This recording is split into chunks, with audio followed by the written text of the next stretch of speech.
ya jaba irkof sumangkaba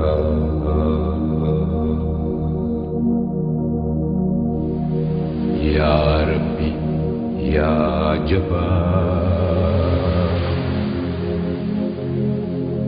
irkof sumangkaba irkof sumangkaba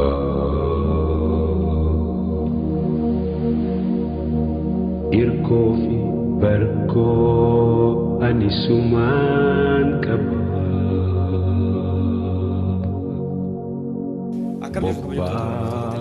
OBS irraa qophii addaa isin biraan kennu baga ittiin isin ga'e isiniin jenna ayyaana Eid al-Fitri qophii addaa kanaan qabannee kan isiniif dhiyaanne keessummaa jaalatamaa aktivistii beekamaa Jawaar Muhammad wajjin dabarsuuf jenna televiziyooniin OBS turtiin keessan haga xumuratti nu wajjin haa ta'u isiniin jenna Abdii Gadaa fi Yusuf Warqiisaa gamaa gamanaan aktivistii jaalattan Jawaar Muhammad xiinxalaa siyaasaa beekamaa marsinee bira jirra har'a akka durii waan siyaasaa jajjabaataan eegina waa'ee jireenya isaarraa ifaajee godhaa ture kana keessatti mee yeroo iidaa kana Jawaar akkamitti dabarsaatiin ture waan isa mudates baay'ee yoo jiraate bira odeeffanna naannoo kanarra haasaatiin turraa turtiin keessan wajjin haa ta'u ayyaana gaarii isinii haa ta'u Yusuf abdiyaati nagaa kanumatti dhiyeessiteetu gaa uummata garuu waan sirreessuu amma aktivistummaarraa gara siyaasaatti seenanii duratti fakkaata itti dabali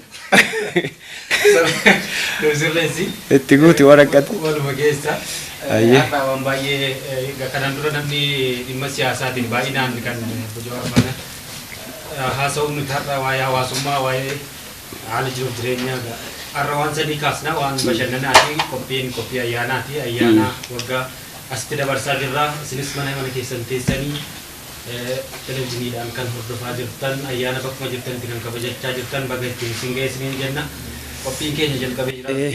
Asumaan immoo waa oduu dhaabne akka amma addaan faffagaanne kun dura akkanan turre mitiire bara baay'ee nama haasofsiisaa ture guyyaa ayyaanas yoo makaan illee akkanatti addaan fagaannee teenna meetira meeqa jirtaati adeessa jira barumatu godhee asumaan immoo daawwattoonni keenya dhibee hamaa akkanatti hawaasummaa keenya illee kun durirra addaan nu fageessee odoo wal jaalannu meetira meeqa irraan teessise kana bakka jirutti akka irraa of eegu haga inni bakka argatutti akka of hin irraanfanne kennu dhaamsa dabarsaa qophii keenyatti seenna Jawaar Muhammad jalqaba irratti televiziyoonii OBS irratti qophii addaa kanaan nu wajjin dabarsuuf hayyamamaa ta'uu keetiif ulfaadhu sun jechuu barbaanna. Galatooma dhiyaadha. Ayyee mee sagantaa akkanaa kana silaa namuu siyaasumaaf afaan si gogsisuu sitti dhufa stuudiyootti sitti dhufee manatti sitti dhufee kasee agarru hundi Amaariffaan sitti dhufee afaan Oromoon sitti dhufee siyaasumaan afaan si gogsisa waanuma hawaasummaa ta'ee haasa'u namni si bira ga'ee jira. Namni bira ga'ellee hin jiru walillee akkasumara jireenya hawaasummaa jireenya dhuunfaa kiyyaa addunyaa uummatatti agarsiisuullee akkasumara fedhii waan hin qabneef duris gammii kana dhufees jireenyi dhuunfaa an jiraadhu baay'ee hin jiru akka jiru sunis waan uummataaf baay'ee dhiyaachuu qabu miti. Sila akkamiree hariirummaan atii fi manni keessan qabdu gaafa ayyaanaa kana mee akkamitti dabarsa Jawaar Muhammad keessattuu waggaa afran fagoo irraas beeknu kana Jawaar Muhammad akkuma waan istuudiyoo buluuti feesbuukii akkana ogassiiqne feesbuukiin banamnaan sakandiin waanumati maxxansitu ijaan ilaalla akkami hawaasummaa maal nama wajjin qabdu gaafuma ayyaana kana akkamitti dabarsita?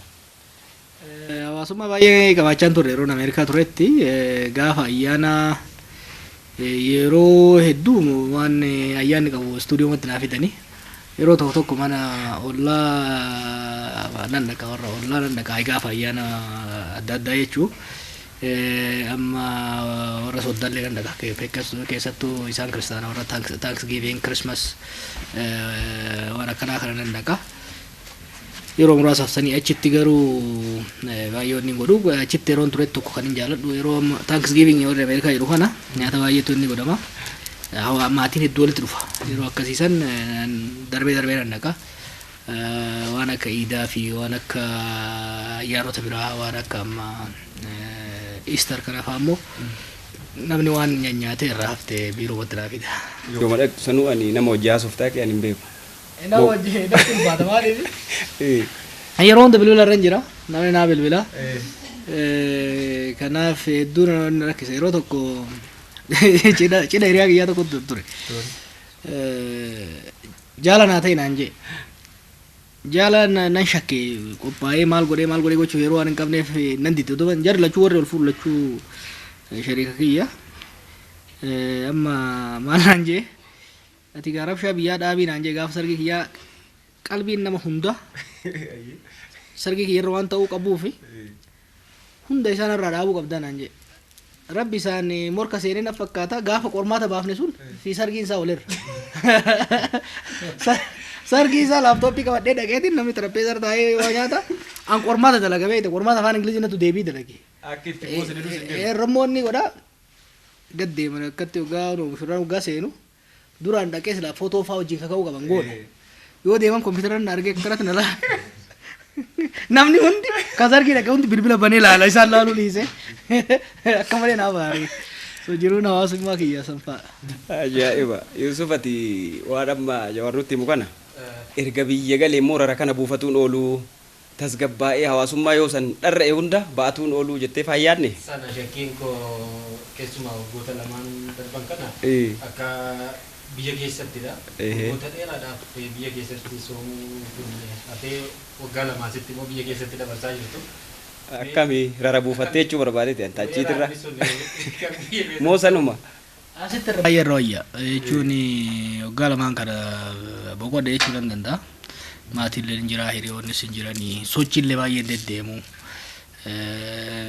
akkasuma kanaaf amma inumaa I think mana kanatti sababa barbaadee ayyaaneffatte dargaggeessa hedduu as gala beekte amma isaan ayyaana kiristaanallee ka islaamallee fixanit barbaadanii yeroo tokko tokko warra hinduuf ka warra jaapaanillee ayyaaneffatu jira kanaafuu amma waan social life mana kanatti baay'ee akka gaarii waliin baay'een isaanii konferensa waan ta'aniif baay'ee wanni godha. Keessumaa kan bara kanaan dhibee koronaa amma bara kana waan haaraadha. Namni deemee sagaduu na walitti dhiyaachuun waan hedduu jira.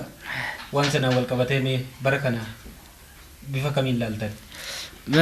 Bara kana gaa ulfaataadha maaliif amma bara deengaddaa yeroo kana otoo dhuftee nama 50 60 mana kanatti agarta namni keenya manguddoon sheekonni islaamni kiristaanni dhufee waliin asitti taphataa bula bakka kanallee isaanumaaf sirreessine beekta kanaaf bara deengaddaa hedduu ho'aa ture hedduu gaarii ture bara haala dhukkuba kanaatiin namni baay'een dhufu haala fayyaa keenyaafis fayyaa isaaniitiifis jecha haati teenyayyuu tabar dabree nu biratti soomante bara naasitti soomanne maaliif nama guddaa waan ta'aniif ofirraa fageessine adaamaa keenya jechuudha kanaaf ka baranaa ulfaata hanguma dargaggeessaa kanatu asumatti ormachi jiraatu dhufa malee fi tokko tokko darbee akka keessanii dhufu malee namni kun hin dhufne sun immoo barbaachisaa maaliif nagaa hawaasa keenyaa nagaa uummata keenyaa keessattuu kan manguddoota keenyaa kan ulamaa keenyaa eeguun baay'ee barbaachisaa waan ta'eef nama baay'ee osoo beeynu bilbilumaan ziyaaraa goonanullee isaanillee bilbilumaan ziyaaraa godhanii haala saniin kan deemnu jiru jechuudha. Tole maal biyyeen qilleensi biyya keenyaa kun nama qallisamoo ispoortii kanatti jajjabaattee gaaf dura dhuftu bara horii jirta. Hojiisti baay'isni. Anna actually hojiin natti baay'atuu fi cinqamu stressiitu na furdise dura beeyta maaliif waggaa 4 hin sochoone waggaa 4 biiroon kiyya ruumi tana geessi asitti xarapheezaa jira achi yoo seente stuudiyoo jira asiin kushiinaa jira asumatti hojjedha asitti nan nyaadha asitti nan rafa asitti nan waraaba kanaaf socho'uun hin turre sochiinis hin turre dhiibbaa pireeyarii guddaa irra turellee saniif atiin yoo xiqqaate gara kiiloo waggaa 4 san keessatti gara kiiloo 60-70 dabale. Yeroo sana baay'een dabale amma eganas dhufe keessattuu bara kana xiqqoo fooyyessuu waan hin qabuuf waan biraatiin sun ta'in waanuma sochiillee akka tokko tokko baadiyyaa deemuun kunis qalbiilleen takka baddeebi'uun walii galatti faayidaa godhe. Bareeda qallinni kun immoo hin barbaadamaa mire. Okay, qallatuun garuu hin barbaachisu. Haga isaa kanatti gaarii. Anillee mudate midhaan miti nama. Obbo Jawaar jireenya siyaasa keessatti aktivistummaa moo kan siyaasaa kana keessa seenanuu kamiin wayyaa xiqqoo Obbo Jawaar aktivistummaa irraas darbuutti xiqqoo gaabbuun ooluu laataa waan jedhu faa namni tokkuma waan akkanumaan isinitti kijibna. Makamaa garagara. Uumaa wanni garaagarummaa unoo gamma mana magaazesummaa kana keessatti senior editor maali editor jedhan kun akkasuma maqama malee hojiima. Kanaaf amma aktivistiis gaafa taane xiqqoo firiidha. Garaagarummaan jiru siyaasaa keessa hoggaa jirtuu fi aktivistii yeroo taatu garaagarummaan tokkichi jiru farda lugaamamee fi farda lugaama malee fe'ame jechuudha. Fe'amuma jiru jechuudha. Siyaasaa keessa yoo seentu nama wajjin hojjetta, paartii siyaasaa keessa yoo nama wajjin hojjettaa, seermaa jaarmee saniitiin hojjettaa, jawaartu jedhamu jawaar kaafaa oosantu jedhama. Kanaaf haga tokko lugaama qabdaa jechuudha. Farda lugaama qabu. Gaafa kaani lugaa baay'een qabdu maaliif akkuma barbaadettu waan geessituuf garuu ba'aan baama. Lugaamas qabaachuu baatte ummatichi kasee fe'atee siin deemu sun sumaan deema jechuudha. Kanaaf garaagarummaan isaa lugaama malee waan biraati miti. Ayyeega ani otoo bakka tanan ga'in iyyuu sila achumarraa as malchiisuu fedha. Namni ala kana amma abbaan mana jiraa gurri ala nama jira jedhan. Ala kana waa'ee Jawaar amma yoo dubbiste keessattuu humni dargaggeessaa kun baay'ee abdii sirraa qaba, si jaallatasi waa'ee Jawaar biratti kaastee miira biraatiin dargaggeessi kan si hubatu jaalala kan ammoo waggoota 4-5 darban ka ittiin erga imala haga as ga'utti deemne kana keessatti hojii qabatamaa si wajjin deemanirraa ka'eeti jiruuf jireenya imala Jawaar kana dhaga'uu baay'ee itti gammadoodhee yaada dargaggoonni dhiidallee ta'ume xiqqoo doo irra baanee fi silaareef waa xiqqoo tuttu hixeerta jireenya istuudiyootti dabarte maal jette achii kaatee yeroo sanatti dhiphina jirullee kaasteerta.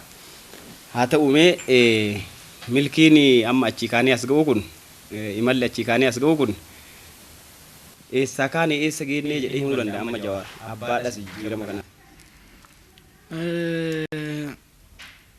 Waggaa 4 lakkaa'uun sirrii miti. Waggaa 50 lakkaa'uu qabna.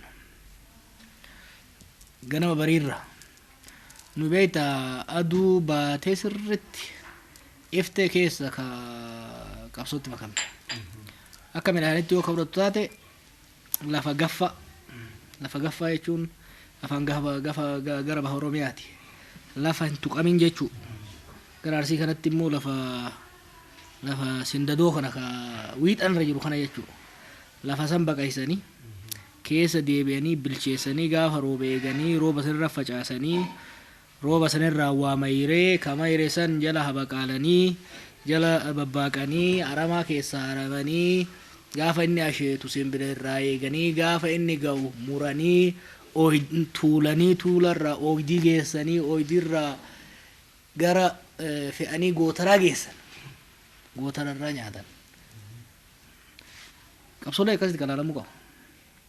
Kanaaf uummanni keenya yoo xiqqaate waggoota gariin gara zamana xaaliyaanitti ilaala. Kun gara 60moota irraa kaasee qabsoo guddaa godhaa ture. Wanni ilaaluu qabnu uummanni keenya erga gaafa Minilikii cabeeti akka muka cabee lafa kufeeti. Muka muramee jirma guddarraa hin cabin garuu kufee lafuma ciisee jechuudha.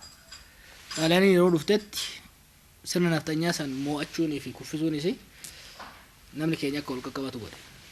Keessattuu amma Oromoonni gama lixa Oromiyaatiin jiraatan hanga mootummaa bilisaa ta'anii konfedereeshinii baha lixa Oromiyaa jechuudhaan jaarutitti deeman beeki. Xaaliyaaniin disraption guddaa goote sirna Abisiiniyaa jaaruu irratti. Sun deemee namni keenya dadammaqaa ol hubachaa dhufe. Maaliif Xaaliyaanii kaasa beekta? Warri Oromoon gara lama taate Xaaliyaan irratti. Garri tokko garri amma jiddu galeessaa kun Xaaliyaanii lole biyya ofiitirra rooristu jedhe. Gariin immoo Xaaliyaanii tumsee sirna naftanyaaf irraa buqqaase. Lachuu garuu 60 irratti waggaa wal ta'ee dhufu agarta. Lixa irratti reefus injeera mootummaa ofii dhaabbachuu barbaade. Jiddu galeessa irratti Xaaliyaan irratti fincile. Gara bahaatii fi gara tokko irratti immoo Xaaliyaanii wajjin ta'ee sirna naftanyaa irratti qabsaa'e. Kun deemee 60moota keessatti bakka 4 fincilli akka sochiin uummataa akka eegalu godhee jechuudha. Baharraan sochii aadaa cultural renaissance kan jennuun kaafran qalloo socho'aa ture. gara kibbaatirraa sochii qonnaan bultoota baaleetti dhufe gara lixaatirraa sochii pirotestaantoota oromootti dhufe maaliif amantii isaaniitiin baay'ee dhiibamaa turan warri keenya kan lixaa kun jiddugaleessarraa immoo warri gama jiddugaleessa oromiyaa kun ka sirnicha keessatti madaqfamee sirnichi bakka amma booda madaeffadhee amaareffadhee kaayate sirnatti fincile jechuudha. Namoonni hedduun gara kan hunda keessatti hirmaatan xaaliyaanii keessatti shoora qabaachaa turan waan tokkoof gara biraatiin. Fakkeenya Taaddasaa Birruu fudhatte abbaan isaa xaaliyaanii dololuu wareegame. Xaaliyaan inni immoo Soomaaliyaatti hidhame xaaliyaaniin. Achirraa Ingiliziin fuutee leenjiftee deebi'ee waraana biyya kanaa ta'ee jechuudha. Namoonni hedduun sanii wal qabatan. Kanaaf 60moota irraa kaafnee sochiin godhaa deemne bara dadammaqiinsaa sanirraa kaafnee bara 70moota san Haayila Sillaasee kuffifnee hanga takka lafa qonnaan bulaa keenya deeffannee eenyummaan Oromoo kun akka jajjabaatu goonee sanboota 80moota keessa qabsoo hidhannoo keessa deemnee yaada Oromoof Oromiyaa ijaaruu qubee lafa jala hojiitti hiikuun alaabaa Oromoota babal'isuun qabsoo hidhannoo babal'isuun dhaabbilee Oromoo babal'isuun daasporaan Oromoo ijaaramuun kun hundi walitti qabatee reconstruction era ture 80moonni kun 90moota waan jaarree kan immoo Oromiyaa lafarra qabsiifne qubee namni keenya barachuu eegale biirokraasiin Oromoo kun hin eegalame jechuudha. Kun hundi walitti qabateeti dhaloonni amma ani keessatti argamu dhaloonni qubee kanu jennuun kun lafaan baane jechuudha calliseetuma dhagarratti hin biqille akka inni we are part of a longer journey for liberation. Kanaaf eessaa kaane hoggaa jennu 2014 dheengadu nuuf fincille kana laallaan that will be totally wrong. Nuhuyyuu qabsoo nu dhalche. Osoo Afran Qalloo jiraachuu baate, sochiin Baalee jiraachuu baate, sochiin Chillixa Oromiyaa jiraachuu baate, Maccaa Tuulamaa jiraachuu baate, Abaawoon hin jiraatu. Abaawoon jiraatee osoo qabsaa'uu baate Oromiyaan irraa ture hin jiraattu, qubeen hin jiraattu, abbaa fedhe kijiba malee. Osoo qubeen hojiitti hiikamuu baatte Oromiyaan ijaaramuu baatte dhaloota qubee wanni jedhamu kun hin jiraatu, qeerroon jedhamu kun hin jiraatu. Amma qeerroo kanaayyuu beekta waan madheengadda ijoolleen yuunivarsiitii uumte itti fakkaata nama. No! Waraanni ijaarraa abbaa gadaatiif eeloo qilxuutiin edanitti leenji'ee as dhufe sun qeerroo ganamaa jedhama. Dheengada shamta shubbisaan as ture. Shamta shubbisaan fa'aa warra achi keessa ture jechuudha. We are the second qeerroo. Qeerroo 2O jechuu dandeenya jechuudha. Qeerroo lammataati. Qeerroo lammataa kan immoo qeerroo amma duraati irra adda godhu qeerroon amma duraa sun dukkanatti ijaba baase. Ka ammaa kun garuu ifa abboota isaatirraan dhaaleen gara fuulduraa socho'ee jijjiirama fide. Kanaan gara dheeressee yoo si hime eessa keenya waggaa ka jennu taate baay'ee siine gara fuulduraatti. Waggoota 5-6 dabre kanatti tarkaanfii 2-3 gara fuulduratti utaalleet baay'ee deemne. Tarkaanfii tokko immoo ganamnee fuuldura deebinee deebirraa jechuudha. Ganamnee fuuldura deebinee amma fuuldura deebinee tarkaanfii takka maaliifi gantummaatu qabsoo keessatti uumame fuuldura deebinee jechuudha. Yeroo mara waan akkasiitu jira. Garuu 0tti hin deebine. Tokkoffaa 0tti hin deebine. Lammaffaa bakka 2014 akka Awurooppaatti jiru sanitti illee hin deebine. Sissiqaa goobanaa jira jechuudha. Sissiqaa goobanaa jira itti dhiyaachaa jirra. Ana abdii guddaan qaba. Abdii guddaa jira. Ya Rabbi, Ya Jabbar, ilkoof sumaan qaba. Ayyee Yusuf. Siqqaan kun amma erga duubaa finnee asiin geenye waggaa lamaan amma keessa jirru kana akkamiin madaaltu? Siyaasaan dubbannu hin jenne. Afurri jawaaruu siyaasa akkamitti ayyee tunuuma akka soogiddaa keessa buusnu atuu jetteerta yoo tokko siyaasuma biyya kanaatiifuu an soogiddaa waggaan lamaan kun kanaaf akkan eegee irratti uma adda hin taane maaliifi maal jedhan harree ganama baddee kan jedhan sani ganama waan lallabaasuu waan hin tureef dongora tarsiima guddaa isin hojjenne jidduutti garuu wanni badeen babbade sanirraan ka'e hiree guddaatu biyya kanaafis Oromoodhaaf homaa miti nuuf homaa miti biyya kana beekta akkanumaan rakkatti warri biyya tana suphitee marfeen deemuu ni barbaaddu tuni akkanumaan rakkatti malee biyya kana keessatti Oromoof hin dabrin nama tokkoof illee hin dabartu. Biituun fayyaa argatte biyya akka taatu yoo ka barbaadamu taate gaaga'ama siyaasaa bara baraa keessa akka baatu yoo ka barbaadamu taate dhugaa Oromoo deebisuu qabdi. Wanni biyyi tun ittiin abaaramte haqa Oromoo zallamte. Oromoo biyya tana qallaba. Oromoo biyya tana baadhatee deema. Mee rabbi isin uume laala. Oromoon ofii dhume waggoota makkaa durii seenaa dhiisa. Kanuma waggoota jahan kanaa fudhannu. Oromoon ofii dhume kophaasa. Kanumaan beekta sabaa bira biraa jenna malee. Namni qabsoo kana keessa dhume qabsoo qeerroon goota kana keessatti dhume harki 95 ta'u Oromoo. Ifii dhumet qabsoollee warra wayyaanee wajjin nu fixaa tureef isin orbaa biyya waggeessa jedhe. Sababa falmoota kaanis kaleessallee teessanii ulaalan gariin numaayyuu jaruma wajjin miila nu qabaa ture. Homaa miti wajjumaan bilisoomne jedhe. Haala mijeessee fa'aarra itti garagalanii gamaa gamanaa itti deemaa jiran. Garuu imilkaan goota lamaan dabre kana keessatti wantoonni jijjiiraman jiranii wantoonni lafa qabsiifne jiran lafa buutu weeta lafa irra buuti. Every step nuti lafa buufataa deemna jechuudha. 91 mana baay'een amma bara kana haasa'e dur beekta waggaa 4 dura waan 91 akkas taane 91 akkas taane jaa. 91 illee wama buufanne Oromiyaa lafa kaayanne caffee jaarranne qubee teenyaan barachuu eegalle ammallee ammoo qabsaa'ota biyya galchine jaarmota keenya biyyatti galchine. Dadammaqiinsa uummata keessaa daran jabeessuu dandeenye jirra. Sirna keessa seenuu dandeenye jirra.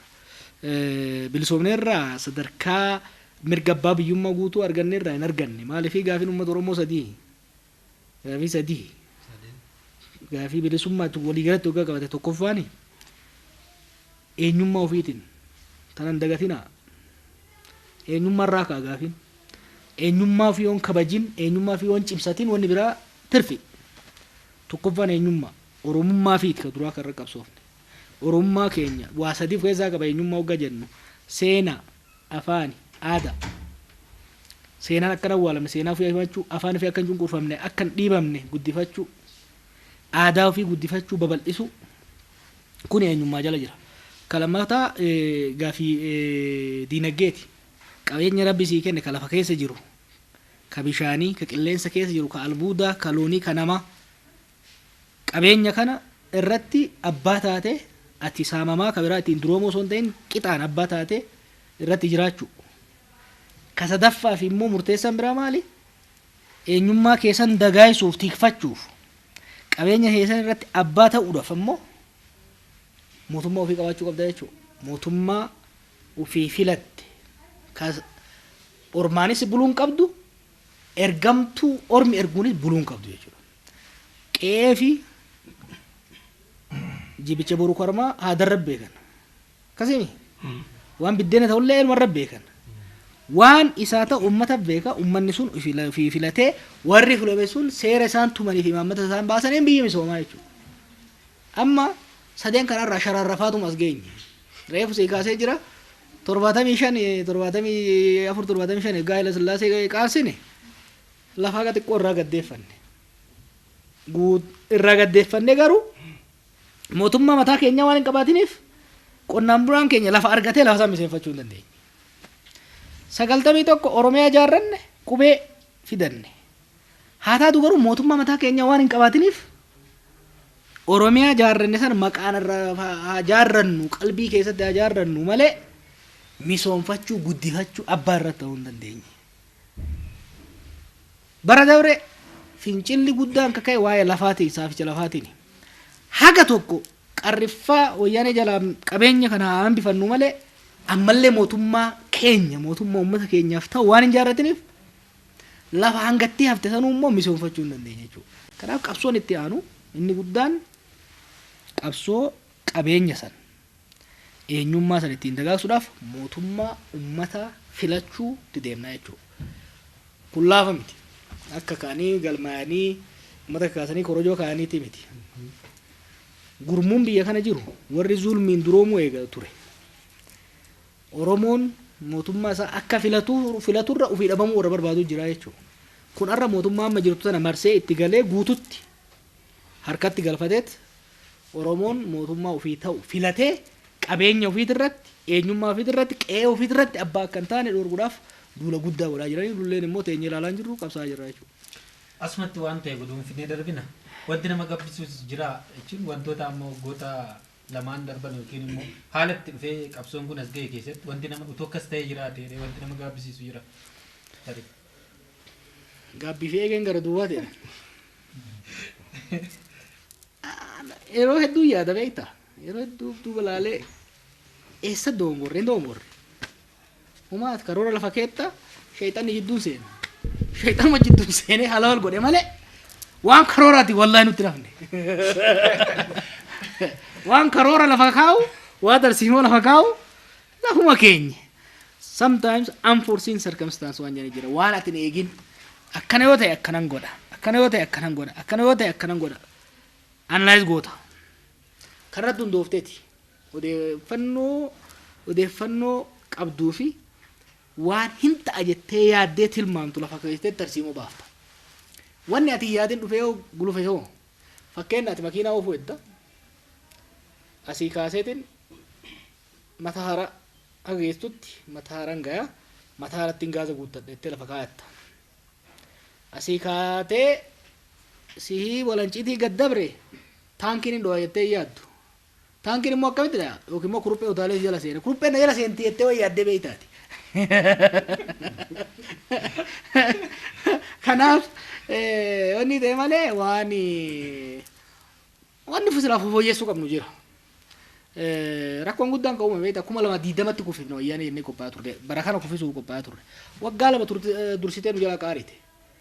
Kanaaf wantoonni tokko tokko silaa amma rakkoolee amma uumaman kana hanqisuu nu dandeessisan keessattuu gara jaarmaa siyaasaatiin sila hojjechuu qabnuuf hojjechuu dandeenyu osoo hojjetiin dhufuun sun hin jira.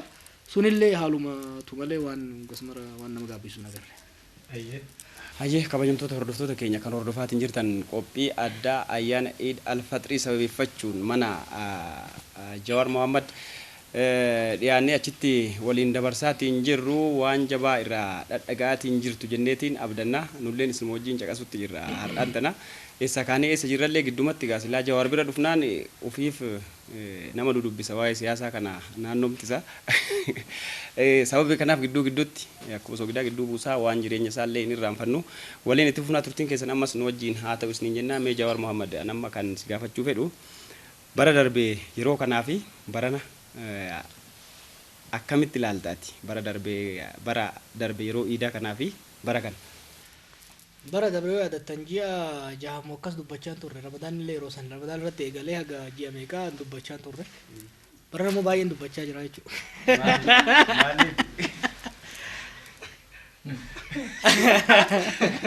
Bara namaatu si dubbisa bara sammaa jalli. Sabrii godhuufan yeroo baay'ee waggaa wanti tokko dhufte jala muruun qaba. Taatu sun jechuuf. Kanaaf akkuma lammaa buusanii waliin asomnee turre warra taayitarratti dhufee fi warra kaanii wajjinis. Kanaaf yeroo kenneefi yoo wal qixxeessuu danda'an laaluu qabna kajoo haasayaan ture. Ufumarratti fudhadheetiin reflect gochuufillee mee dhiiroo baay'een haasa'ee mee haa dhaggeeffadhu.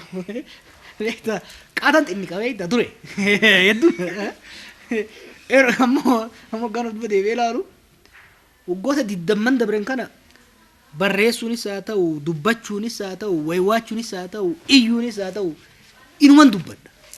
Mee xiqqoo calisee ilaaluun qabaa jara kanallee jedhamuun ture jijjiirama tokko kan barreen gaddaatiif baranaa kana. Of course baranamuu addunyaanis baay'ee jijjiiramaa jirti filannoo ofis qophaa'aa jira. Filannoo baay'ee qophaa'aa jirra waan barreeffamaan waan godhamuu qabu homaa numa fixaniiti malee bara kana bara waggaa irraatitti waggaa iida bara dhufuutitti takka Oromoon mootummaa ofii qabaattii filatte takka nu hin jiru kanuma irratti qophaa'aa jirru jechuudha. Hayyee toltumaa godhu tama irra wayyoo haa godhu kanarraan aansee immoo mee ammallee jireenyuma hawaasummaa keetti deebi'an akkanumatti ganama galgala hooma uummataa kanaaf yeroo iyyitu yeroo lallabdu qofa si agarra maatii ilaaltee beektaa erga biyya na dhufte.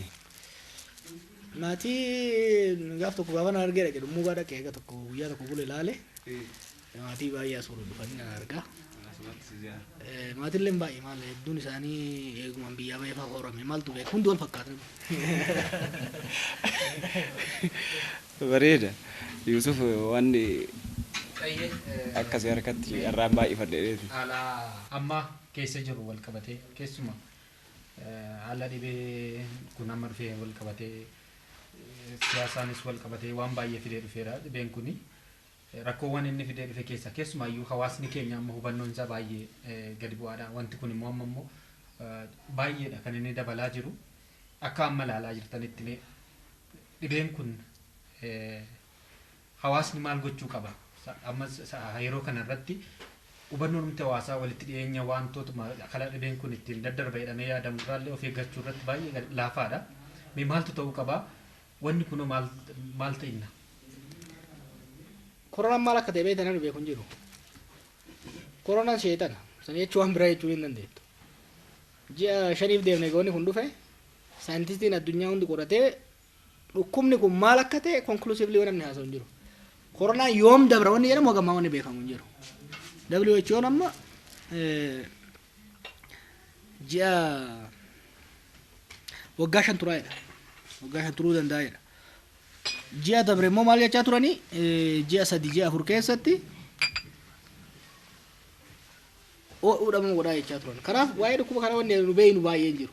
Wanni ta'uu qabu maali? Waan beeynu irratti waan dhageenyu irratti haguma beeynu hakiimoonni nutti himan irratti of eeguu barbaachisa. Namni keenya illee waan gaarii hojjetaa jira beektaa amma namni harka wal fuudhuun yeroo gabaabaa keessatti hafuu jiru waan guddaa. Namni keenya amma harka waliin fuudhuu walirraa faffagaatee taga tokko ka deemu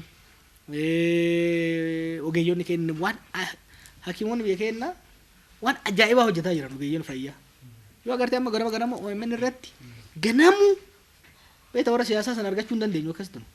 Ganamuu doktoroonni dhufanii ganamuu dhaamsa dabarsanii OMN irratti illee miidiyaa biraati irratti illee. Sanirraan dabree uummata keenya keessa deemanii hanga baadiyyaatitti uummata keenya barsiisaa jiranii uummanni keenya hedduudha kan carraaqaa jiru.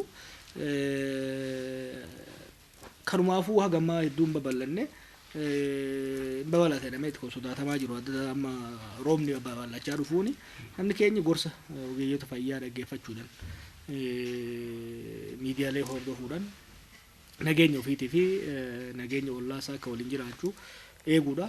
Kan raafte rabbitti kadhachuudha. Sanuma. Tole amma as geenyee jirra.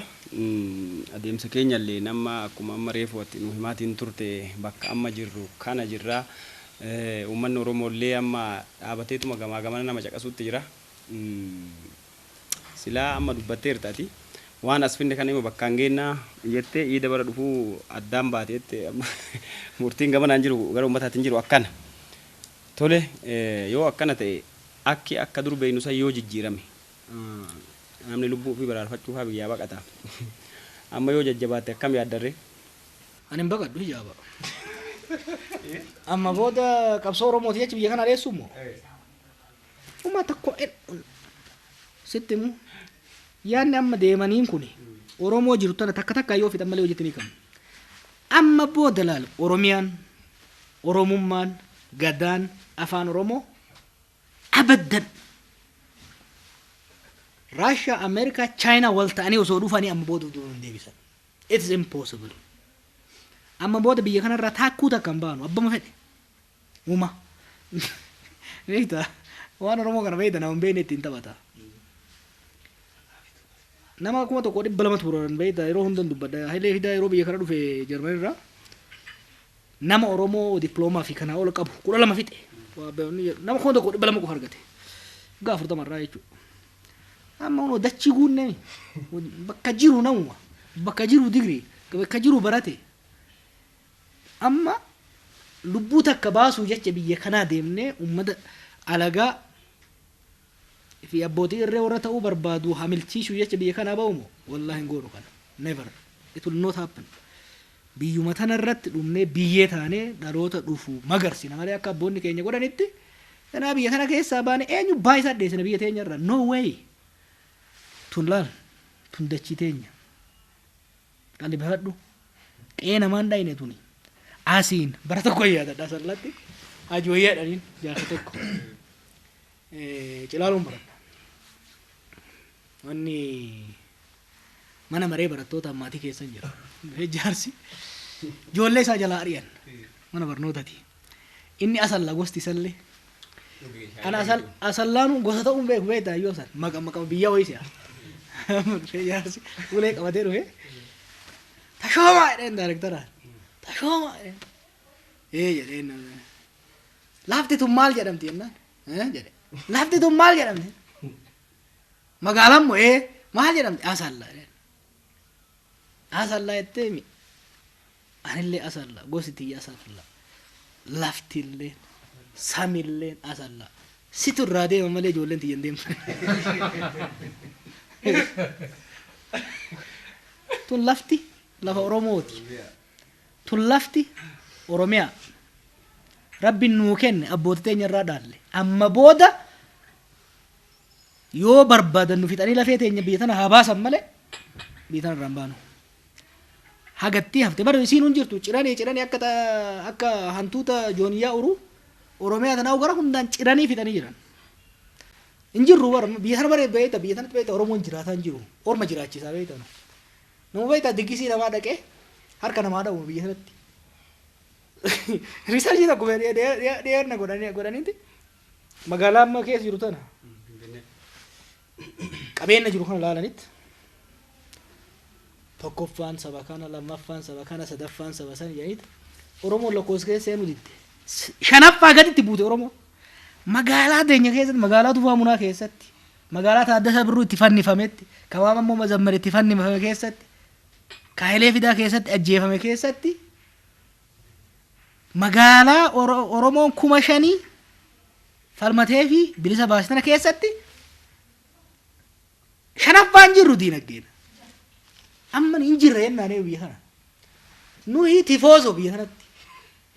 Okay, mirga tifoosummaa garuu gadi hin dhiifnu amma booda.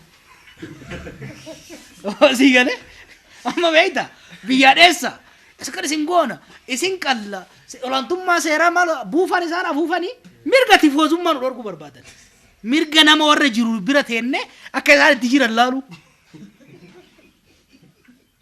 hin ta'a kun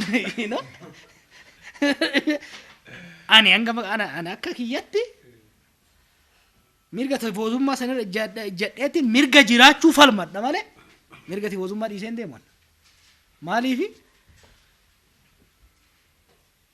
amma booda biyya tanarraa deemnee yaana nu awwaalanii maali no takka namni saba kanaaf yaadu ummata kanaaf yaadu amma booda jiruun teenyas duuti teenyas biyyuma sana keessatti kara dandeenyu hundaan falmanne haqa keenya deeffachuu yoon dandeenye osoo carraa hin wareegamu malee takka socho'uun hin jiru. Mee hagaan haasa'u shaayii fudhachaa waan kanaan dura namni sin ajajinsi ajajadhaarraan takkaa namni yoo istuudiyoo si fidate sirba nuu afeerii hin yaadatu iyyuu yookiin kana nuu godhii dhimma saniif hin dhufu waan ta'eef har'a waa si afeersifadha manzuumaa yookiin maali waan jaallattu qabdaa mee har'a guyyaan ayyaana haasa'uma keenya kana gidduu buufna warri nu laalutti jiran illee xiqqoo aboore. Reedaa tokkoon sii qaba. Ka dubbii sana wajjin deemu. Ali birraatu kun beekta waan sirbiin qabu. Namni sun beekta duutii deemu taa'eetuma eegaa hanga bilisummaan dhugaa dhuftu. Sirba yaa man fagoo jedhu qaba beekta. Beekta sirba san. Laalan fagoo yaa man dafoo. Gaafa mallasaan du'e sirba sanirra kaayise ijoolleen reediyoo hararreetti. Jabaa sodaatanillee gaduma fuuti qabriin jaa beekta. Sirba sanirratti reediyoo gaafa mallas du'e tokko keessa itti butteesse yaa dhaqee itti bane. Reediyoo hararrachumaa cufan.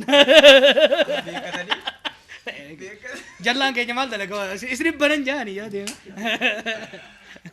Kanaaf I think sirba san yoo viidiyoo malee tolfitan maaliif sirbi Ali Birraa agartee hayyoota barreessaa ture hanga tokko isaa barreessaa kaan Abdii Qopheeffaatu barreessaa ture Aboo Kurmuusaafatu barreessaa ture waan dhufa qabu even ka jaalalaa kayyattuun illee waan dhufa qabu hedduudha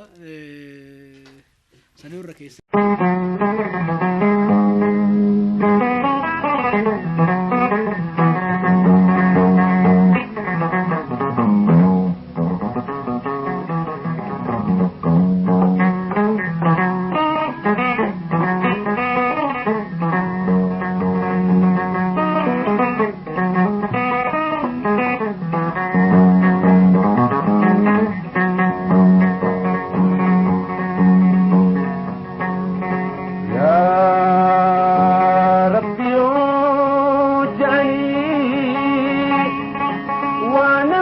sugufu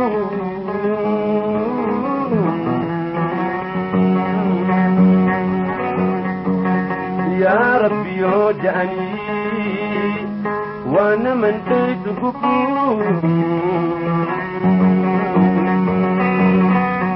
جبعت ذاتن ليه قد مفروض كبريني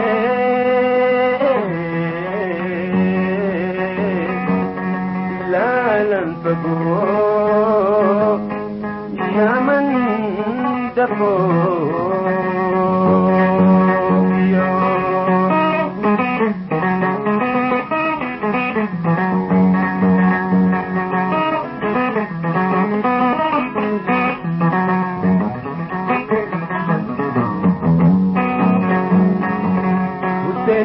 متتا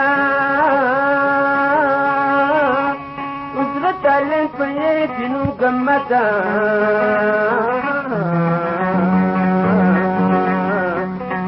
وزين أبا متتا وزرت عليك فيتي نقمتا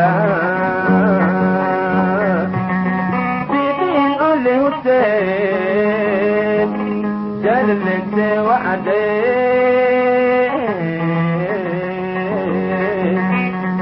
لا ينفقوا يا من دفوك يا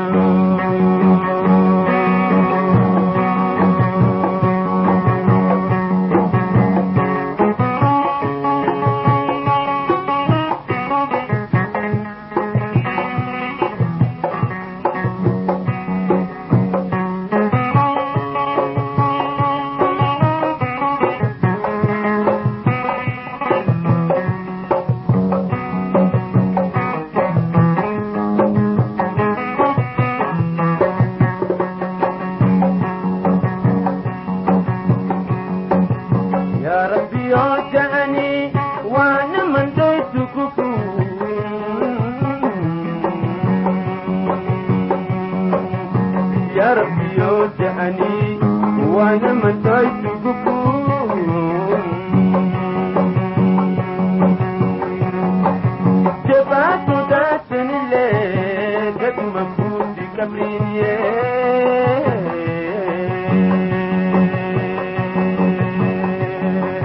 لا لنفقوا يا من دفوك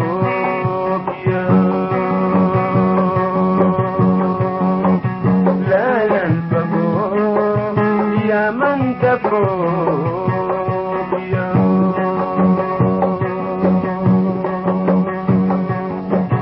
وسنا فامتدا أسرة الليل فيتي نوكمدا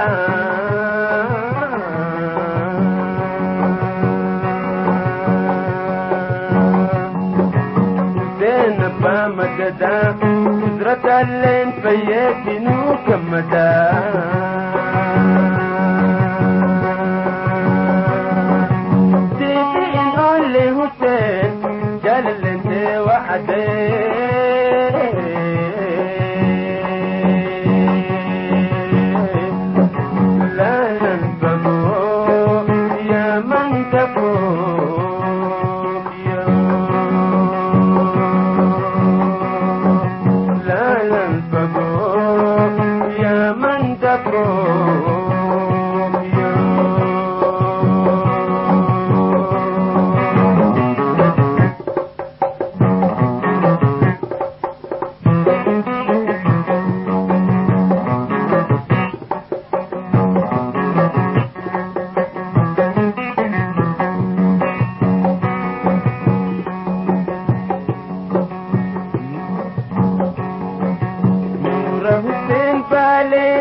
كتال لا قيون دفنا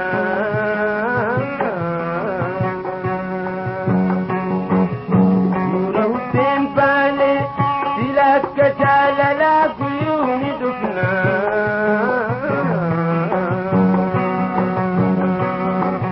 بيتي وادفون دندن يؤمني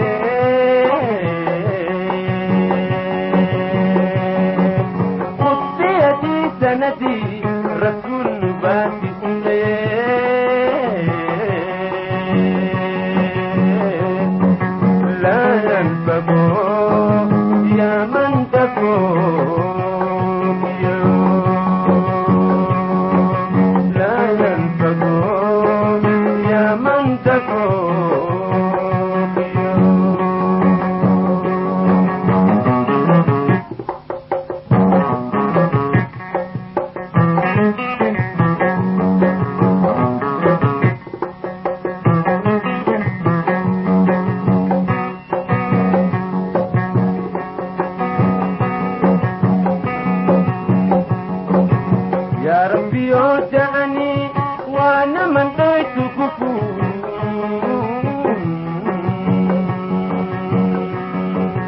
يا ربي يودعني وانا ما توجهكم جبعت ذات الليل قد ما كنت تبريني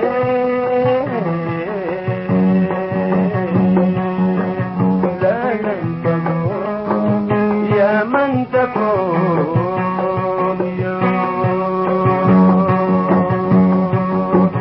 لا ينتظر يا من تكون لا ينتظر يا من تكون Hayyee walitti deebineetiin jirra. Jawaar Muhammad eenyuun dinqisiifattaatti lafa kanarratti kallattii kamiin isin jedha seeta. Keessattuu ati amma naannoma siyaasaa kanarratti ka irra baay'ee specialized goote waan ta'eef warruma amantaa kana keessatti hojjetan keessaa tooftaan siyaasan uummata tumsisiisuu keessatti namni ati dinqisiifattu. jechuun irra deebifne. Fakkeenyaaf amma warri qabsooftuun duraanii kun jiru miti kanama amantaa keessan ergaa daddabarsuun maal jedhuun qabsoo Oromoo tumsuu irratti hojjetaatiin kan turan. Naannoo sanatti namni ati dinqisiifattu eenyu? Oromoo beekta amantii fi qabsoon takka adda baateen beektu gowwaa tokkas malee. Never maaliifi diinni beekta hoggaa Oromootti ka'u Oromoo duudama kanatti ka'a malee akkam namni yaadu gosa tanatti amantii tanatti dheeratti gabaabatti wanni jedhu hin jiru. Jireenyuma keenya jibbo diinni kana Oromoon durii hin beekti. Reefa amma sii kaasee jira sochii amma gama lixaatti dhufe kana namni baay'een amma irraan dubbatu. Gartee waggaa sirni naftanyaa gadi qabachuu eegalu dursee garri keenya garri Wallaggaa kuni amantii Protestaantii gara Suudaaniin seenteet warri Siidishii tuni gad dhaabdee jirti. Amantii warri mootummaan deemuun adda tamilek deemuun adda ta'uu qofa miti afaan ofiitiin waaqeffata.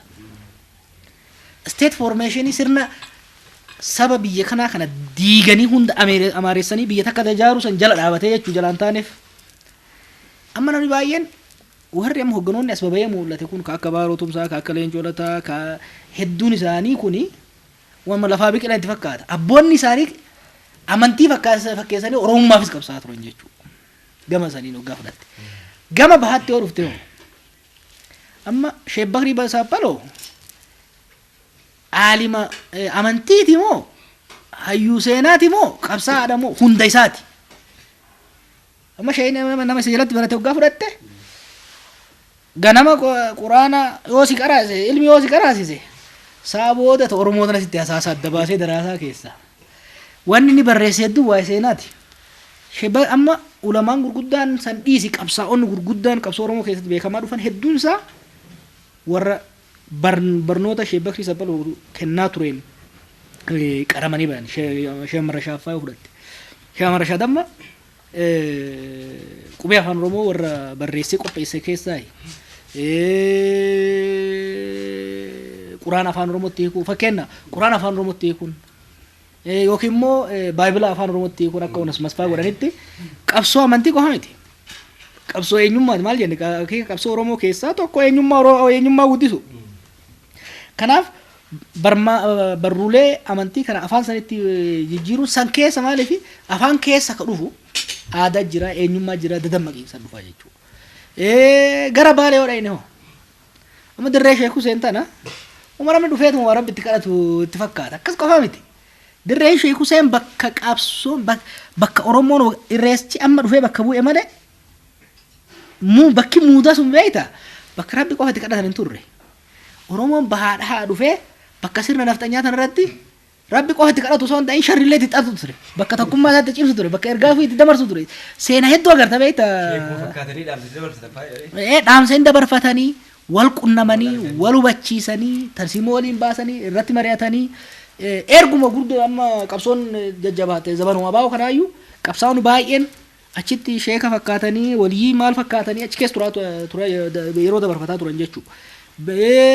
Jiddugaleessa kanatti amma fakkeenyaaf hawaasni waaqeffataa kun aadaa fi eenyummaa tursiisee deemuu qofa osoo hin ta'in qabsoota ittiin isuu keessatti shoora guddaa fudhate hawaasni waaqeffataa gara jiddu galeessa Oromiyaa jiru kun hojii guddaadha kan hojjetaa ture jechuudha. Kanaaf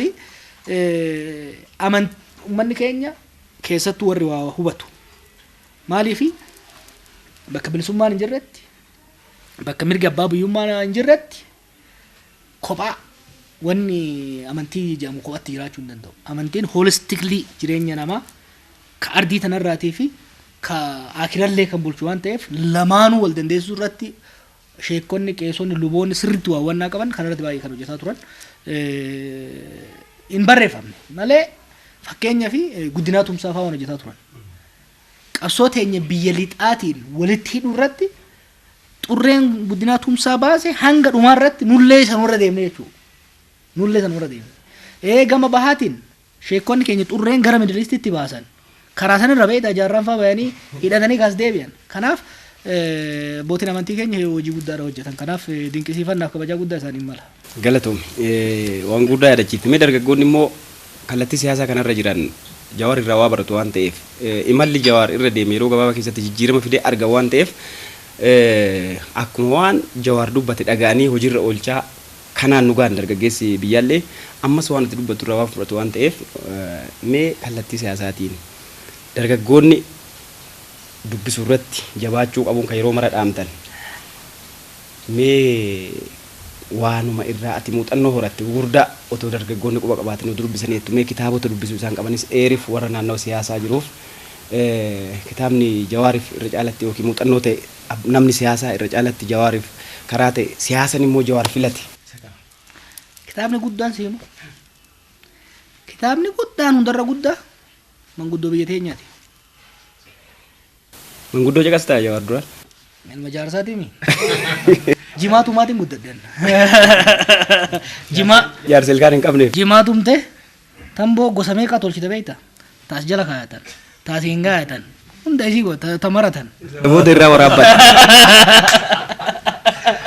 Akkatti waraabbatte. Ana jaarsota kana jala guddachuu qabdaa jechuudha. Maaliifi? Laal maaliif kan godhuu qabdas tokkaati. Namni beektaa amma beekumsa maal barnoota yoo jedhan dooktar profeesara yoo jedhan malee nama waa barate itti fakkaatu. Uummanni keenya beektaa wal barsiisaat seenaa qofa osoo hin ta'iin akkaataa bulmaataa akkaataa addunyaa filosoofii kana filosoofii mataa isaa qaba uummanni keenya. Kanaaf jaarsota irraa waan biraa dhiisii waama isaan keessa dabran yoo dhaggeeffatte waan guddaa hubadhu barnoota ammayyaa jechuun waan biraatii miti. Waanuma lafarra jiru kana waanuma keessatti guddatte kana akkaataa itti xiinxaltu si barsiisa. Barnoota ammayyaa jechuun methodology waan biraatii miti. It's not new knowledge. You don't really invent the knowledge.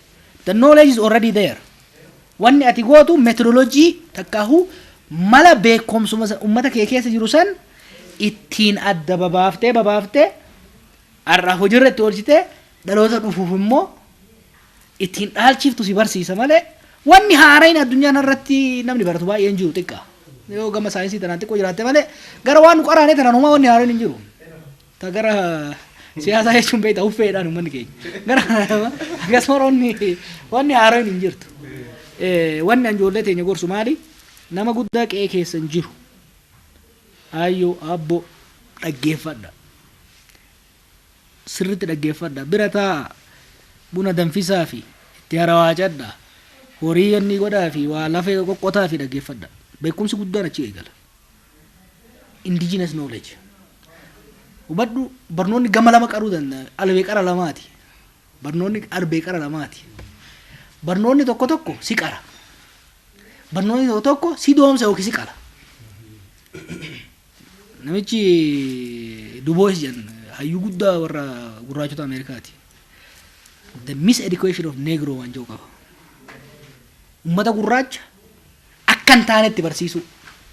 Akka ati of jibbitu, akka of tuffattu, akka of hin taane, akka ormaa taatu, akka saba keetiin ergamne ergamtuu ormaa akka taatutti barnoonni siif kennama. Barnoonni Itoophiyaadha. Barnoota farra Oromooti. Kana gammachuu magarsaa sirriitti si ibsa. It is anti-Oromoo barnoonni biyya kana. Amma fa imaammanni barnoota amma fidan fa ka Oromoo hiddaan buqqisu ati kutaa dabre jettee 95 fi 96 fi fidaa deemta doomati gadeemaa jirtu.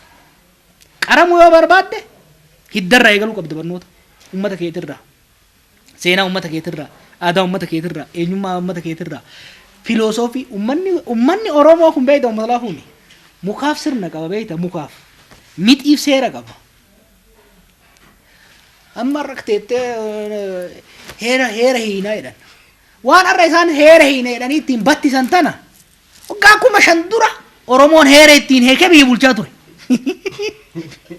ijoolleen teenya ture dhamaateeti malee waa'ee heera hiiku habashaa jallaa jala fiiguu osoo hin taane odoo Boorana gabbu'anii odoo Karrayyuutti gabbu'anii irraa argatan maafin kana jaa beeyta jaarsa qe'ee keessan jiru yoo kabni gootan taate waa'ee heera waa'ee jireenya waa'ee qoricha waa'ee falfala waa'ee tola waa hunda qabu ummanni keenya ummata sana eega san goote booda san hojjechat barnoota alaammoon baratiin jechuu kiyyaa miti hin dubbisiin jechuu miti waan barraa'e hunda dubbisa an beeyta waan biyya tanatti barraa'e waan fokkuu waa'ee Oromoo fokkuu barreeffame hunda dubbisee jira beeyta bara tokko doon Ameerikaa jiruun ji'a 6 Oxford dhaqe biyya Ingilizii kana laayibrarii fooqii 6 gara gadi zulmii biyya tanatti barreeffamtu waa'ee keenya kan mul'anne kan yoo bantu ajaa'ibu kana hedduu jira baay'een dubbise waa'ee seenaa biyya kanaa seenaa siyaasaa political history biyya kanaa barachuu barbaadde bar 14ffaa 15ffaa 16ffaa dubbisuu qabda waan barraa'e hunda dubbisa waan barraa'e hunda lafatti hambisina dubbisa yoo dubbiftan garuu akka beekumsaatti hin fudhatina cinaa gara bitaa kanatti kaaya taa gara mirgaa tan nama keessanii san kaaya kanuma gorsan qabu Ya Rabbi Ya Jabbar Ilkoof sumaan qabaa galatu takka idduun galtamoo itti deebi'e amma lawii gaafachuu fedhe tarii yaanni follow up question isa jedhu sadii namaa dhufaa fi xiyya fixadheetu si galcha mala kan hoo akkamitti malatti mala amma yeroo gara gabaabbattu keessatti karaa qabsoo bilisummaa Oromootti hagas dheerate san yeroo gara gabaabbattu keessatti as geesse maalirraa kaateen malatte jaarsota sii malee sheekota sii malee jechuudha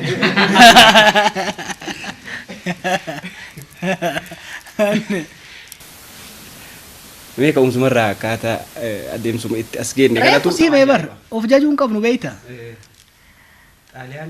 laale xiyyetii taqawaabbaltee jirtu milaachi qabu laafa nu milaachi maqabneet ilaamnee dhukaafne onni ni goona hin jiru qawwee ka tolche rasaasa ka itti tolche ka nyaachise abboota keenya obboleeyyan keenya nu duraati kana sirriitti namni beekuu danda'uu qaba yookaan of jajuu kijibaa taati anuma yoo na fudhatte qabsootti hin dhaladhe akkan gadi baheen wanni hin arge sochii abaa'uti achi keessatti guddannee jechuudha joollummamaan kaadireen nu qarte joollummamaan jireenyi waan daballeen nu qaru bira dabree jireenyi roorroon sirni biyya mootummaa biyya kanaa godhu resilience diddaan uummanni keenya godhu joollummaan hangaafnummaa waa'ee siyaasaa yaadin hin yaadadhu aga birratti beeyta ikeetuma qancare beeyta amma diidame hin dabraa hokkam baara kutaa 5 irraa kaasee keessuman jira beeki amma xurataa nan bahaa ugaan jedhu beeyta namni qoosaa itti fakkaata dhugama beeyta keessumatti hin dulloome kanaaf joollummarraa haalan itti dhaladhe sun san booda immoo hiree barnoota argadhee kabeelaan kiyya kun bakka nan geessin hin qabu beeyta biyya hedduun dhaqe biyya lola keessa jirtu ta nagaa qabdu ta hiyyeetti maaltu si oofa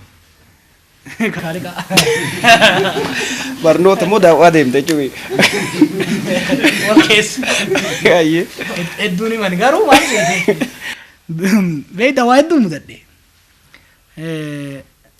biyyoota hedduu guddatan argee biyyoota immoo nu caaraa daaraa ta'antu jira kan hunda keessa waggaa deemtu haala hawaasaa hubachaa deemta sun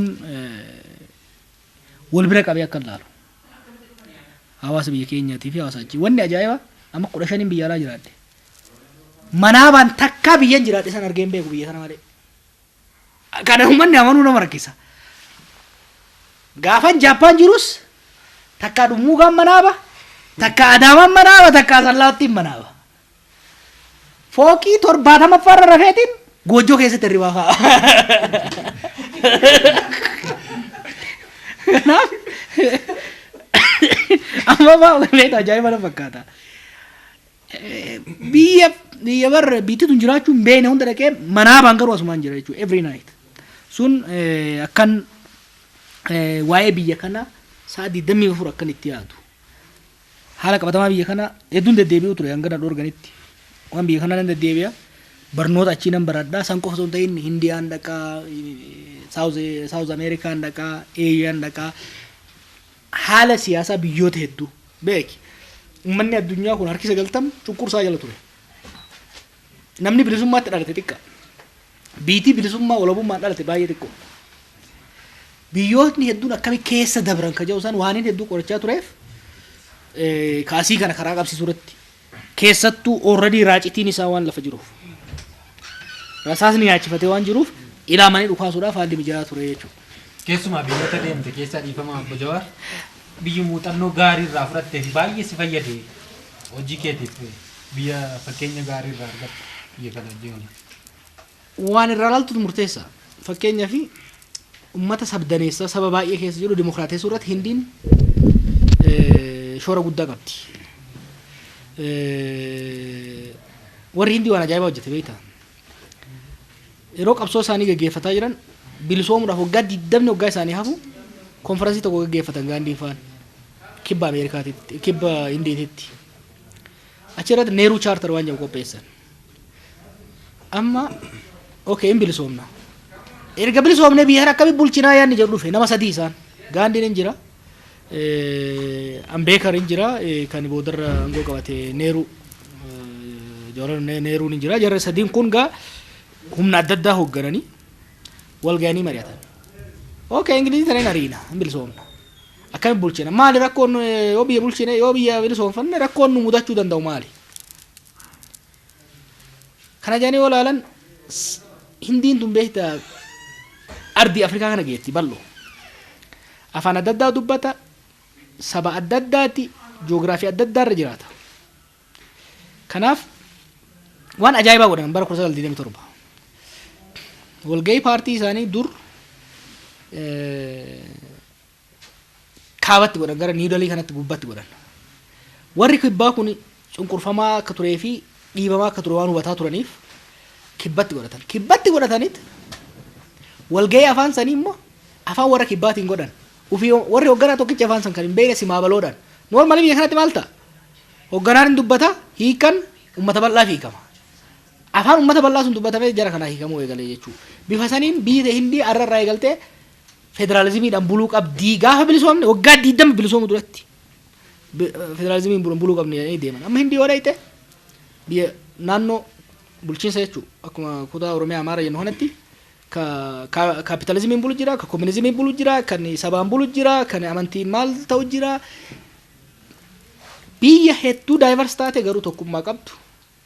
Guddataa saffisaan immoo guddina ajaa'ibaatiin guddataa deemtu agarta gara sanitti. Maleeshiyaan immoo ajaa'iba natti taate. Ollaa waan turteef torban lama lamaaniin dhaqan ture biyyaan ture irraa. Maleeshiyaan maal godhan gaaza qaban turan. Akkuma bilisoomaniin gaaza baasuu dhiisan.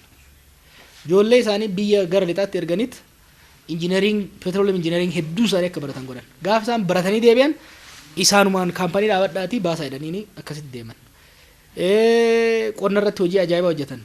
Probably biyyootan arge keessaa aadaa fi ammayyummaa waliin madaalchisee cultural modernity wal madaalchisee biyyi deeme akka Maleeshiyaa hin agarre. Very fascinating. Baadiyyaa keessa yoo deemte karaa asfaaltii agarta. Ifaan hin jira, wanni hundi hin jira, kompiitarri hin jira, hundi hin jira. Garuu aadaan isaanii hin jira. Magaalaa guddaa keessa yoo dhayte aadaa san hin jiraata ammayyummaa isaa wajjin wal qabsiifatee. Saffisa dinagdeetiin qabeenya uumamaa osoo hin qabaatiin guddattuudhaan biyyi Singapooran keessa jiraadde hojii guddaa hoogganoo isaanii illee dubbisaa waan hin tureef hojii ajaa'ibaa hojjetan. Qabeenya uumamaa hin qaban bishaan hin qaban beektaa bakka biraatti fidanii. Wanta kan qaban. Kiiloomeetira 50-40 akkas taati bal'inni uumamaa. Biyyi sun garuu durumarraa hubatan. Nu guddachuu akka barbaadnu taate investimentii guddaa kan godhuu qabnu qabeenya nama. Qabeenya uumamaa qabnu qabeenya nama. Kanaaf nama ofii barsiisuu qaruu irratti baay'ee hojjetan guddatan biyyoonni gara hedduudha gara Laatin Ameerikaattis wanni guddaan hubatamuu qabu maal sitti fakkaate biyya hedduu wal bira qabii ilaali biyya ta'e garuu ta'u ormaa godhuu hin dandeessu akkuma ati na ta'uu hin dandeenye ansi ta'uu hin dandeenye ansirraa waa hedduu barachuu danda'a ati narraa waa hedduu barachuu dandeessa abadan na ta'uu hin dandeettu anillee si ta'uu hin danda'u kanaaf biyya teenyallee na yaadadha yeroo tokko mallas waa'ee kooriyaa inni haasa'u an kooriyaa dhaqeen hin deebi'e kooriyaa akkas jedhaan yeroo waa barreessaa hin ture wanni an jeen kooriyaan Itoophiyaa mitiidha kooriyaa irraa wanni barannu jira garuu kooriyaa fi Itoophiyaa wanni tokko hin goone jira fakkeenyaaf kooriyaan biyya saba takkaati biyya saba takkaa haalli itti bulchituu fi biyya saba hedduu haalli itti bulchitu adda adda siyaasaa qofa miti diinagdeen keetilleen akkaatuma siyaasaa diinagdee siyaasaa fi nageenya adda bahuu hin danda'u wal qabata siyaasaan badnaan nageenya jeeqa nageenya jeeqanaan diinagdee jeeqama kanaaf imaamanni diinagdee keeti kan siyaasaa keeti kan nageenyaa keeti wal simachuu qabaa jechuudha intigireetii ta'uu danda'uudha qaba kan intigireet gochuudhaaf haala qabatamaa biyya kee keessaa ka ummata ka even haala qilleensaa ollaa kee dabalatee sallaaltee ittiin deemuu qabda addunyaa irratti waan hin baradhe kana jechuu bal'inaan. Waanuma ta'e takka gaa. Amma yeroo ammaa kana koronaa wal qabatee Jawaar diinagdeen biyyaa waan dhaabate fakkaata. Kana ofumarraa kaanee dubbachuu dandeenya jechuun akka miidiyaatti yoo agarru miidiyaan dhuunfaa fakkeenyaaf keenyuma kanarraa kaanee dubbachuu dandeenya jechuudha. Gara humna dhabutti deddeemaa jiru kan dadhabee amma keessaa bahutti jirus jira. Malli maali bifa kanaan akka rakkinni kanaa kun mudanneef miidiyaaleen rakkoo akkasii kana keessa galuuf deeman illee seef akka ta'aniif mee akka ogeessa siyaasaa tokkotti malli dhahamuu qabu mala akkamii. Dabalataan immoo miidiyaas immoo waggaa dheeraa akkatti qabatanii tursiisanis muuxannoo waan qabdaniif teessanuma keessa baattanis hin jedhe. Kaduraa dhukkubni kun dafee akka dabru rabbii kadhachuu waa tokko sanii. Kalammataa dhukkuma kana durattu wanni jarri angorra jirtuun shawwatamaa jirtu dhukkuma san durattu biyyattiin irraan gadee gaddeemaa jirti akka isaan jedhanitti kaffitaa zamanitti deemaa jirtu qiletti deemaa jirti biyyi akka itti ilaalamuu qabdu akkuma akka ta'e beektaa makiinaa fireera kutee irraan gadee gaddeemaa jiru roobni roobe koronaan roobuma sani kanaafu hin shawwatamina akka waan makiinaan amma qilee miti diinagdeen biyya kanaa fincila qeerrootiin kaasee baay'ee laaffataa deeme parsantii 11 deema guddataa deema gaaf isaan jaansani parsantii 7 guddataa ture waggaa dabre kana gara parsantii 4tti gadi bu'e jaha jaan isaanii garuu 4tti gadi bu'e amma sanuu gadi cabsee negatiivii galchee jira diinagdeen kan keessoonis alaanis miidhamaa jira keessaan sochiin daldalaa qorree jira alaan alatti wanni erginuuf galchinu qorree jira ji'a lamarra jirra beeki amma keessattuu akka isaan jedhan kanatti waxabajjii fi wanni kana keessa adoolessa kanas keessa dhukkubni kun babal'ataa deemnan amma wanni sodaachisu yeroo addunyaan bayyeenachaa dhuftutti dhukkubni kun as babal'annaani ulaan cufan Jibuutii xiqqoollee ulaan cufe beeki ulaan cufnaan daldalli keenya hin qorraa ka biyya keessas hin qorraa beela hamaatu as deemuu danda'a akka miidiyaatiif jetta kanaaf dammaquu barbaachisa maaliifi wishful thinking akkanatti girrigirriin diinagdeen girrigirriin hojjetu ummata siyaasan harka dhoofsiftee gammachiiftee deemuu dandeetta diinagdee garuu hin dandeettu diinagdeen biyya kanaa fundamentaalii jallatee badee jira kana ummanni warri wanni gara godhus hubataa deemuu danda'u qaaf rakkoon guddaan biyya kanatti as deemaa jiru diinagdee the economy is going to collapse amma gadda muummichi ministeeraa the economy is booming waan jedhu no matatti waan akkasii jechuun barbaachisu ummata saayikoolojikaalii qopheessuu qabna rakkoo diinagdee hamatu as deemaa jira addunyaa irrattis biyya teenya irratti illee miidiyaa itti fufsiisuu barbaachisa wanni godhuu qabdan wanni godhamuu qabu maali qusachuudhaaf immoo teknoolojii sin barbaachisa yeroo ammaatti teknoolojiin wanni advaanteejii nama intarneetii babal'achuu teknooloojiin babal'achuu odeeffannoo saffisaanii fi gatii xiqqaadhaan daddabarsuudhaaf gargaara jechuudha. Kanaaf teknooloojii fayyadamu. Fakkeenya amma kaameraa lamaan waraabaa jira gurbaan sun. Miksarii qarshii doolaara 1000 takka jira. Isii otoo bitattanii kophaa isaatti kaameraa 3-4 kaantirool gochuu danda'a. Amma biyya alaa yeroo turretti OMN was bajata baay'ee xiqqaa. Jooniyyaan Gibsi ni kenniti maal hogganuu jooniyyaan dhiisi. Ayyoota sabbatarra mana faranjii taa'ee nuu kennaa ture. Saniin jiraachaa turre. Amma koo immoo surviving goona biyya kanatti maal survive gooti beektaa ijoolleen. Gatii xiqqaan waan guddaa hojjechuu barannee jirra. Teknooloojiitti fayyadamnaa qusannee akka deemnu qabna. Gama keessaniis muuxannoo wal jijjiiruudhaan humna namaa qaban sirriitti itti fayyadamu. Sirriitti itti fayyadamu. Waa sadii amma OMN keessatti wanni ani durumarraa lafa qabsiisee ijoolleen ittiin deemu the 3 P's jennaan. Passion. Fedhii akka ibiddatti nama gubu. Oromummaaf uummata kana tajaajiluuf fedhii hawwii guddaa qabaachuu barbaachisa. Itti aansee hawwii san immoo hojiitti hiikuudhaaf halkanii guyyaa cimsanii hojjechuu jabeessanii hojjechuu hard work jechuun waan assignmentii san hojjechuu qofa osoo hin ta'in of fooyyessuuf illee deemu sadaffaa professionalism naamusa miidiyaa dabalataa deemuudha. Humna xiqqaadhaan deemuu uummanni immoo gargaaruu qaba. Uummannis gargaaruu qaba, abbootiin qabeenyaas gargaaruu qabanii. Garuu koronaan immoo uummatuma hunda waluma qixa rakkoo diinagdee keessa galchaa jira. Amma daldaltoonni probably dura isan sponsor godhan hoteelli isaanii cufa.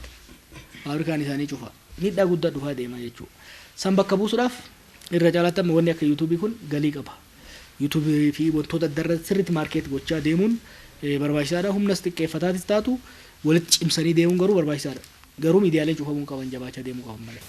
Agabaabsinuu miire takka dhaamsuma baga ittiin isin ga'ellee akkan irraan fanne dhaamsisi. Nama jettanii fi asumarraan immoo ergaa uummataaf darbuu qabullee yoo jiraate uummataaf wanti dabarsitaa. Uummata keenyaan warra baranaa akka bara hegereetiin jedhanii baga isiniin ga'ee ayyaanni kun ayyaana milkii nuuf haa godhu bara dhufu koronaa jalaa baanee kagantummaa irra aannee bilisummaa dhugaa goonfannee mootummaa teenya ijaarrannee haara galfannee rabbiin itti galateeffannu haa ta'u jedha. Tole hordoftoota keenya turtiin xiinxalaa siyaasaa saayintistii poolitikaa Jawaar Mohammad wajjin har'a hin dabarsina jenne silaa kanatti hin gabaabbatu. Sagantaan birallee nu eeggataa waan siyaasaa immoo babal'oo haala yeroo irratti isin yoo Jawaar argitan nurraa eegdan immoo hin turru dhiyooma kanatti OBS hin deebinee akka beellama nu qabatu abdii qabna. San gaafa san odeeffannaa har'aaf kanumaan nu haa ga'u jenneetiin jirra kanuma barakaa keessa isin haa kaa'u. Fayyaa ta'a nagaatti isiniin jenna Abdii Gadaa fi Yusuf Warqiisaa ogeessi kaameeraa immoo Sayyid Hussein Abdul Qaadir wajjin taanee har'a guyyaa ayyaana mana Jawaar Mohammaditti akkasitti waliin dabarsine akka itti gammadaniif irraa barattan immoo shakkii tokko hin qabnu mee akkuma eebbannu banan obbo Mohammad eebbumaan walgeettii teenya har'aa kana akka nu guduunfan afeera turtiin keessan ammas televezyiinii OBS qophiilee kana boodan hafan wajjin haa ta'uun asumaan dhaamsa keenyaas fayyaa nuutaa obbo Mohammad dabareen keessan egaa nu eebbisa lakki waa jedhan yoo jettan baay'ee afaan isin hin qabnu. Waan jedhu inni jedhu hin jiru du'aa imaan akkuma jette xumurra amma isaa jecha gaafatte kan rabbi umrii nu haa kaa'u. Rabbiin umrii nu haa dheeressu.